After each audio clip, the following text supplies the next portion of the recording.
Hi and welcome back to the channel. Thank you for joining me. Anyway, today's video is going to be a return to an album I have featured before, and I'll actually show you what I featured last time. This is the original master recording, mobile fidelity, Ultradisc one-step pressing of Charles Mingus's Mingus Ah Um. And I'll put a link up here to my original review, which you may find interesting. Now, I have to say, I mean, this definitely deserves commendation, because Mingus Ah Um, in fact, Charles Mingus full stop, really is an artist I'd struggled with. And this particular album is one I'd struggled with, even though it's kind of renowned as one of the sort of pivotal landmark albums in the world and the history of jazz, and as such I wanted to like it. It fascinated me and I wanted to like it, and it has to be said, after decades of trying to listen to it on various reissues, and I just couldn't get into it musically. I couldn't get into it at all, and this one is the one that sort of finally opened it up to me and made it accessible and allowed me to actually enjoy the album for the first time ever. So for that, you know, this has a fond place in my heart. But that was then, and this is now. As I say, do have a look at the previous review if you're interested. And this is now. What are we talking about? So here we are. This really is the now. You'll notice it's a different cover. I'll get onto that it's down to copyright issues, but I'll get onto that in a moment. But here we have Mingus Ah Um, Charles Mingus. Beautiful box. And what this is a 2022 remastered stereo edition, remastered by Pietro Benini, who is Hemiolia Records mastering engineer. He also works for other companies. I noticed the recent Jazz at a Pawn Shop. I'm not sure he did Jazz at a Pawn Shop. I'm sure he did Cantata Domine. But yeah, he's working for other labels too, doing remastering, and the guy is a bit of a genius, I have to say. But what is this? What do you get? Well, first of all, whilst the mobile fidelity is an extremely nice piece of vinyl, what this is, if we go in here, this is in another league altogether. So this is a 15 inch per second, quarter-inch, 2-track, 1-to-1 copy of that new remaster which Pietro made. So this is first generation of the remaster. Now that remaster will have been made from a production master sent to the company Hermitage back in the day, probably 20 odd years ago or more, and that has been remastered by Pietro for this release, specifically for this release, not taking any, making any kind of compromises for vinyl release or CD release or playing on FM radio. This is for audiophiles to play in their system on a high quality, studio quality or whatever, 2-track reel-to-reel machine. And as you see, you get 2 tapes. I'll just put the box over here. 1 tape for each side. It's got reel 2. I'll put that back. And here we've got reel 1. Beautifully made reels, aluminium. With this is engraved and then paint filled. The text on here, and the tape on here is Recording the Masters SM900, which is the highest quality professional recording tape, mastering tape you can get these days. Well, in fact, that you can get ever, I would suggest. Tape formulations have improved over the years. And as you see how it fits into the box, You've got really nice solid card inserts with real wood centering parts. And this just fits in here beautifully. And then just to, again, to run through some other bits and pieces that you get inside the box. You get 2 cards, one for reel 1, one for reel 2, which have on the back, I mean, this is really nice. It's sort of slightly that rubbery kind of quality card. And so on the back here we've got the credits.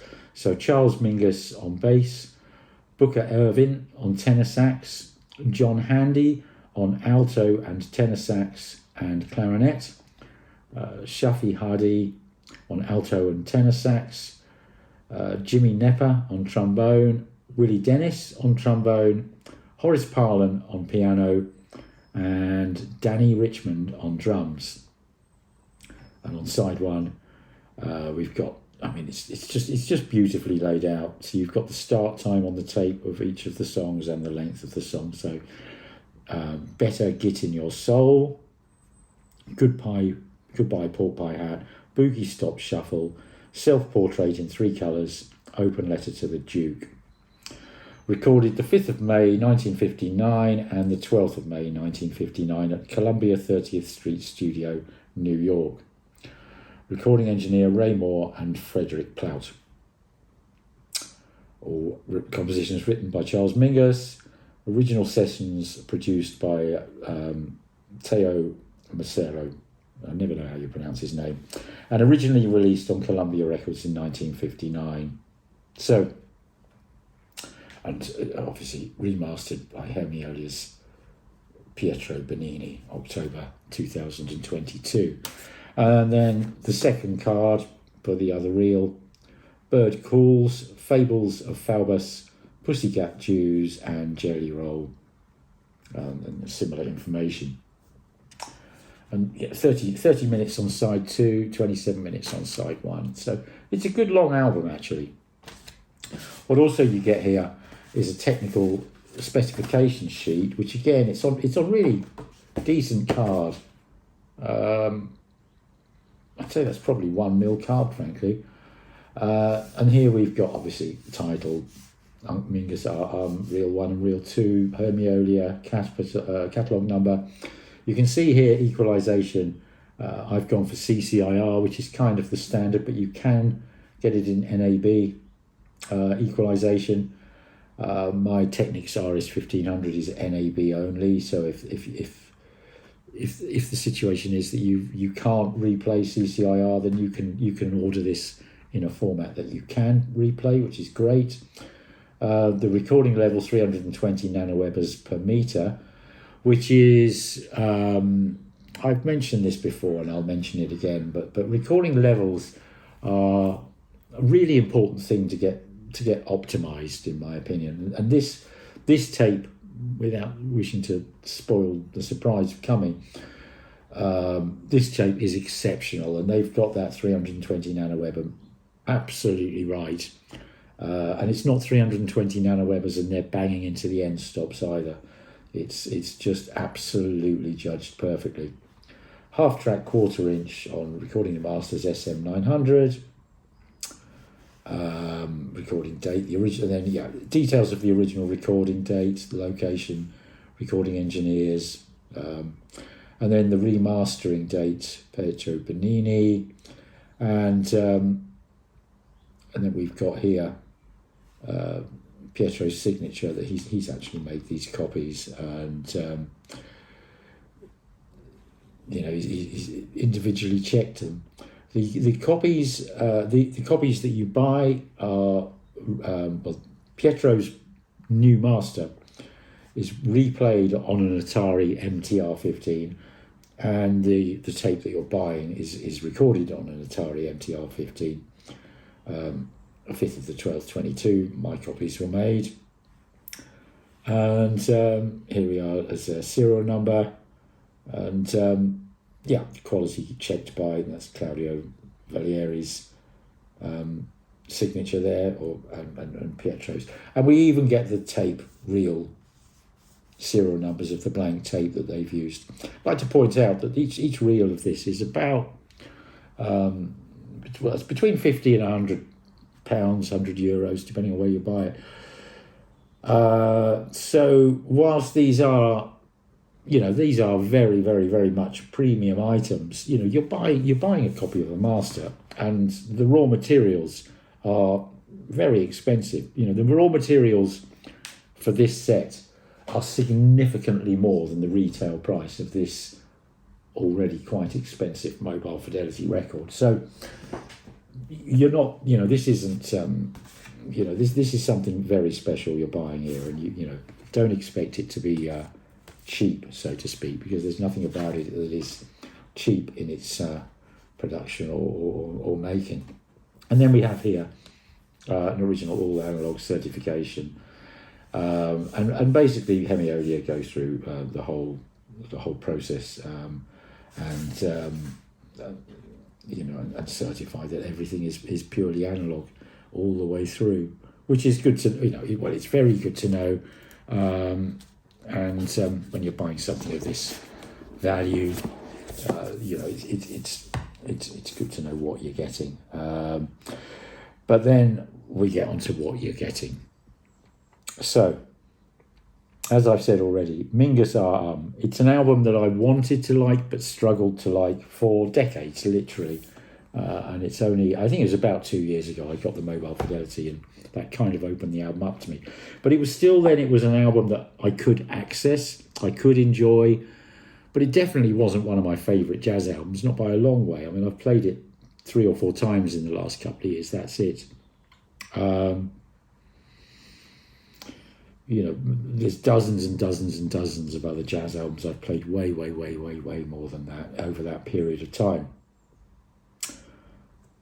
And then this tape comes along. Now, there's something about, well, when I first started to listen to this, I put the album on. I sat down there with my partner Joe, and we listened to the MOFI all the way through, and it was great. It was clear. It's sort of, you've got the clarity, you've got the dynamic kind of, like the basic essence of the music, and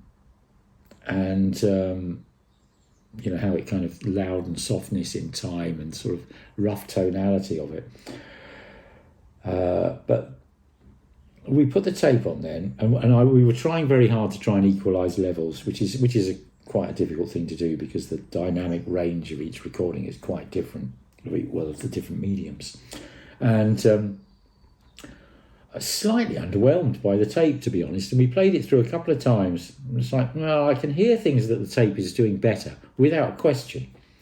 The timbre of the instruments, it was so much more natural, and the sense of space, it wasn't big and open and clear and transparent and expansive like the MOFI. It was more kind of smoky and a bit darker, a bit more opaque.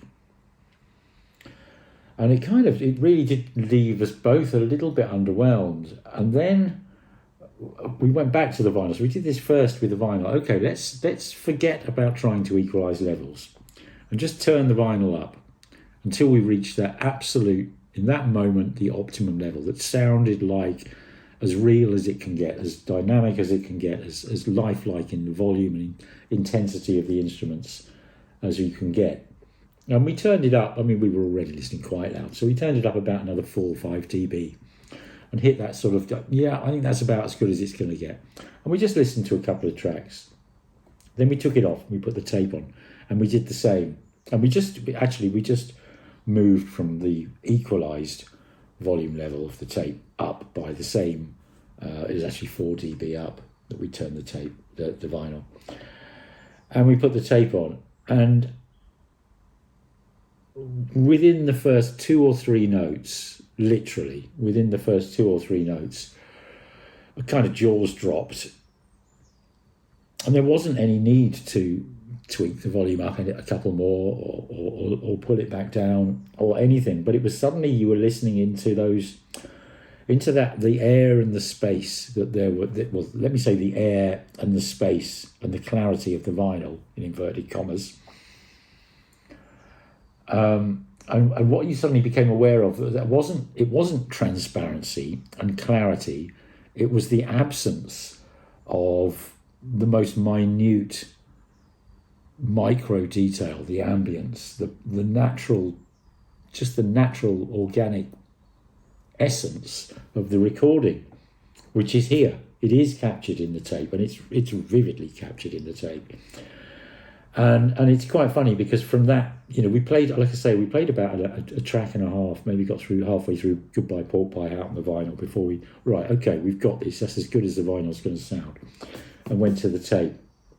And actually that was about 2 weeks ago, to be honest, when we did this listening. While you might think, well, why aren't I doing the review now? I've been writing it up for my website, Reel to Reel Rambler, and I'll put a link down below, but the full review, a full written review will be down there, which will go into a lot more detail. And that's why we sort of slightly delayed on that. But in this last 2 weeks alone, I've played this album more times than I've played the MOFI since I've had it in the last 2 years.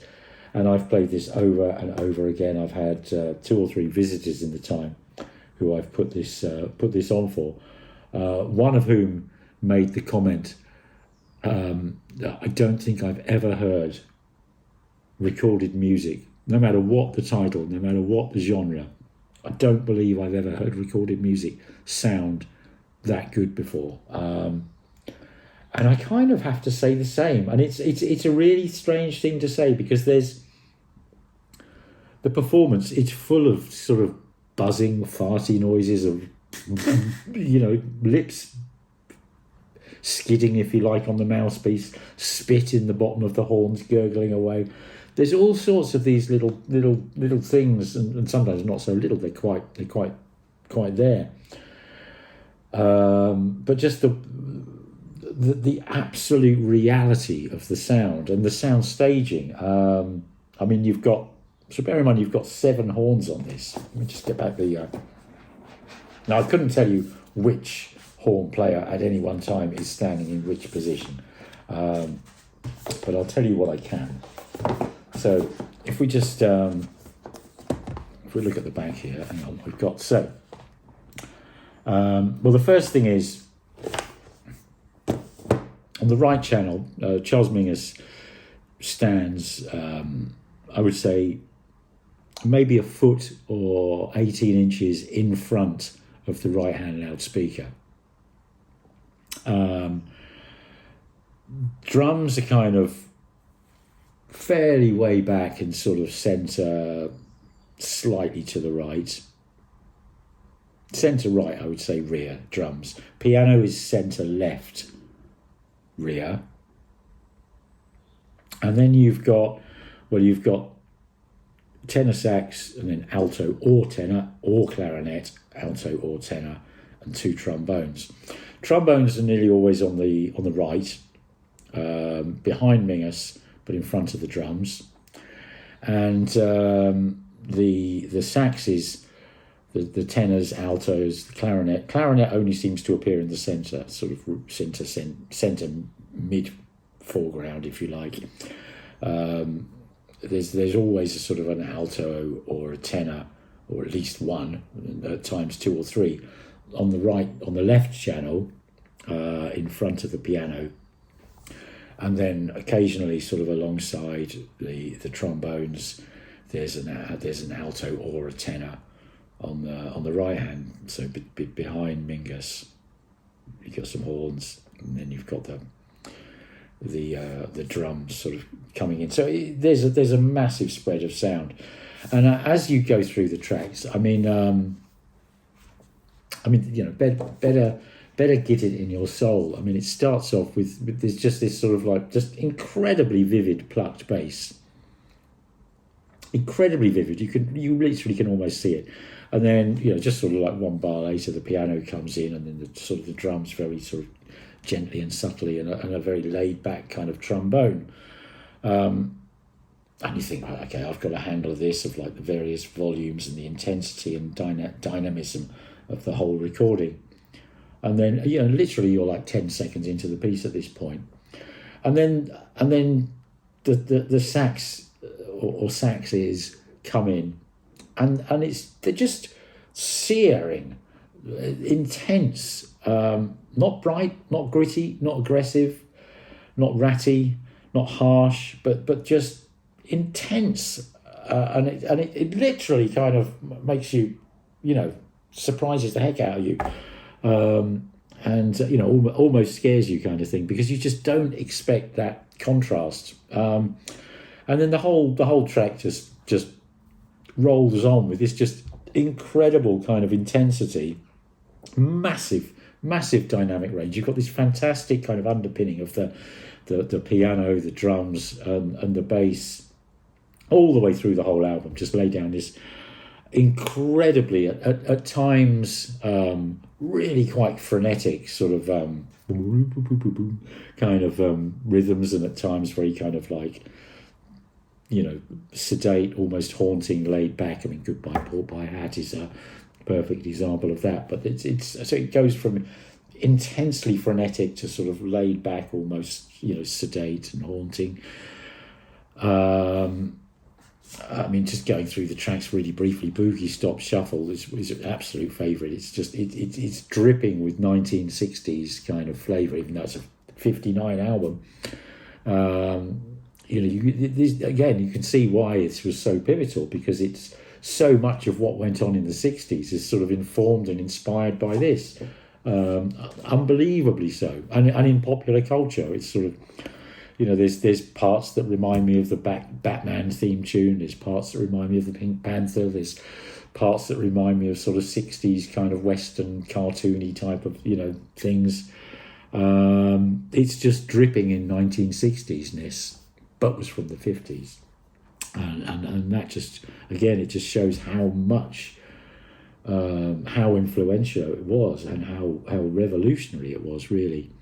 Anyway, going through just to really briefly run through the tracks. I mean, yeah, Boogie Stop Shuffle. I mean, and it's the same thing. You've got this huge sort of like really good fun kind of theme tuney 60s kind of sounding kind of groove and rhythm, but at the same time, and this again, it happens through this all the way through the album, really, because you've got basically piano, drums, bass, and then a maximum of 5 horns at once.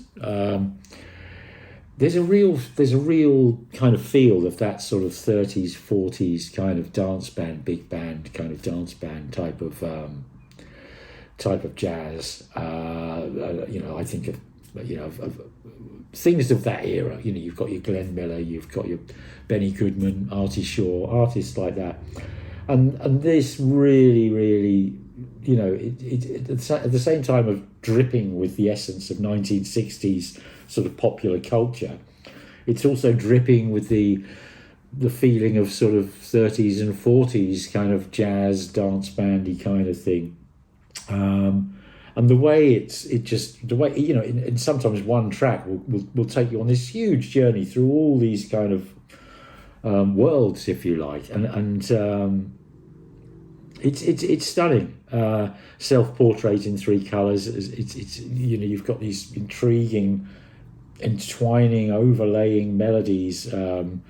It's captivating. Open Letter to Duke is, again, it's got that 20s, 30s big band, sort of 30s, 40s maybe more, well, 20s, 30s, 40s, whatever, big band kind of sound. Anyway, then we go on to take 2, Bird Calls, which again, it's really quite, it's quite free jazzy out there, and I'm not someone who finds free jazz that palatable, to be perfectly honest, but it's captivating and wonderful, and you do hear them sort of kind of making these bird calls on the various brass instruments, and the bass is belting along at a frenetic pace. Fantastic. And then Fables of Phoebus, which is a side 2, track 2, and I kind of this is, again, if we go back to this, which made the album accessible to me, what we have here is, it made it an album that I absolutely love. And I mean, literally, brutally honest, right at this moment in time, I've got to say it's my favourite album, literally, bar none.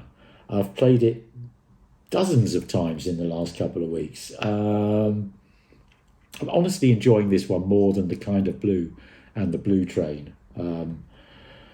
Possibly because I already absolutely loved those albums, and this one's when I struggled. And so to take something from, I can't really get it, to just, oh my God, this is magnificent. You're just crying and laughing, listening to it. It's phenomenal. But, Fails of Faubus, just... And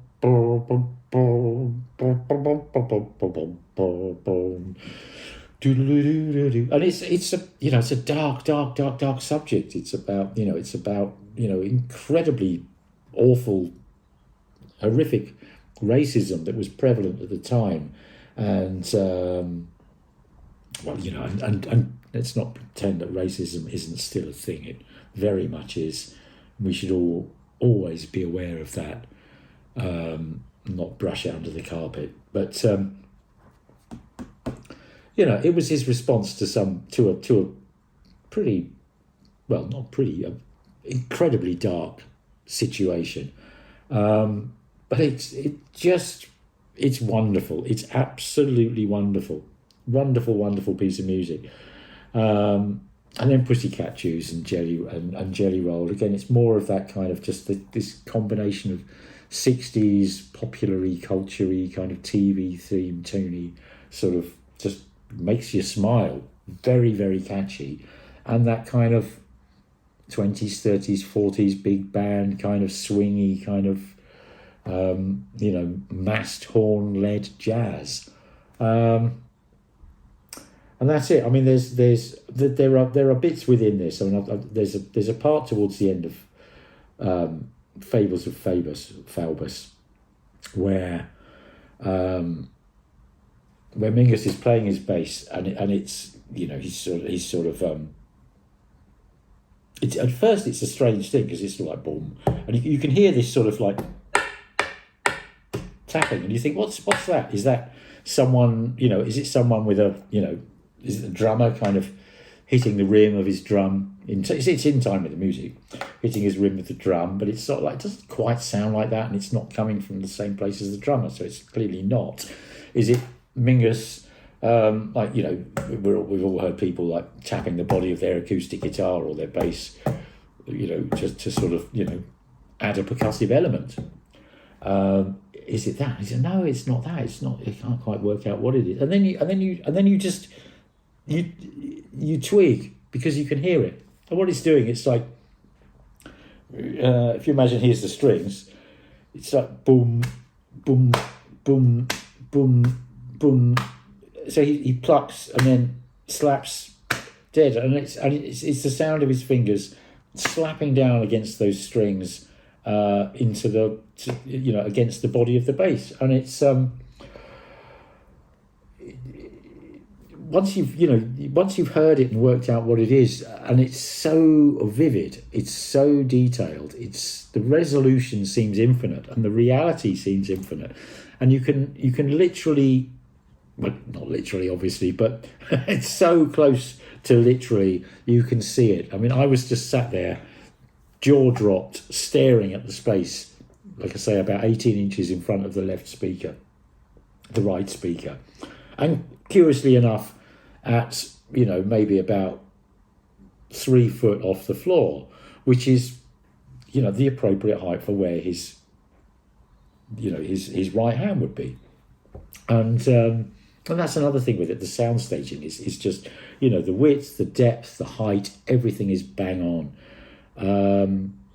But we just sat there like having worked out what this sound is, and just captivated by it. And then of course we get into Jelly Roll, which is that's the last track, and it reminds me of Sonny Rollins' Way Out West, where I kind of think of it as a clippity-cloppity kind of sound, and it just, in my mind, it sort of whips up visions of a sort of cowboy on a horse, clippity clop, clippity clop. In this instance, you've got a cowboy, cartoon cowboy, I have to say, on a cartoon horse in black and white. It's very much Felix the Cat kind of animation quality here, but you know, playing a trombone and you know, clippity clop, and it's, you know, it's Mingus doing that. That's what it is. It's this sort of pluck, slip, pluck, slap thing with the bass. And it's that you can see all the way through the album, you can see not only what every one of Mingus's fingers are doing on that bass, the left hand at the top, the right hand that's sort of plucking or slapping, the piano throughout, again, it's just it's vivid, but it's subtle, if you see what I mean. And each and every one of the horns, you can tell whether it's a trombone. Well, that's not so difficult, but you know, alto saxes, tenor saxes, you can hear that difference, even when it's a tenor sax played high and an alto sax played low. You can still kind of hear that kind of the resonant body of the different instruments, and the clarinet with this beautiful kind of woody lyrical quality that you know, that to me just smacks of sort of, you know, Artie Shaw or Benny Goodman. I absolutely love those artists. And just I mean, honestly, listening to this, it's one of the most wonderful listening to music experiences that I've ever had. And I've played this tape, you know, almost every day since I've actually unsealed it. Only unsealed it 2 weeks ago. And funny enough, I unsealed it on the day that I got the Get Gilberto tape arrived. It was like, oh God, I need to get on with this one. So after having heard this and the other two, the Kind of Blue and the Blue Train, I've got very, very, very high hopes, because it's one of the most incredible things I've ever heard. It's one of the most enjoyable things I've ever heard. And literally, there's a list of friends that I can't wait to play this to, because I think it'll absolutely blow their mind. You know, what's becoming very apparent from listening to these tapes is that Pietro Bernini, who's made these new masters, has done a phenomenal job, absolutely phenomenal. And I just cannot wait to see. Well, I can't wait to see what comes after the Gets Gilberto.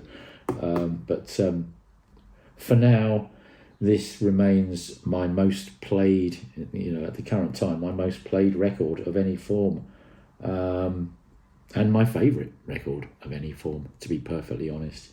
It is absolutely exceptional and absolutely stunning. Well done, Hemiolia. On that note, I will say cheerio. Thank you very, very, very much for watching, and I'll catch you all soon. Bye now. Bye.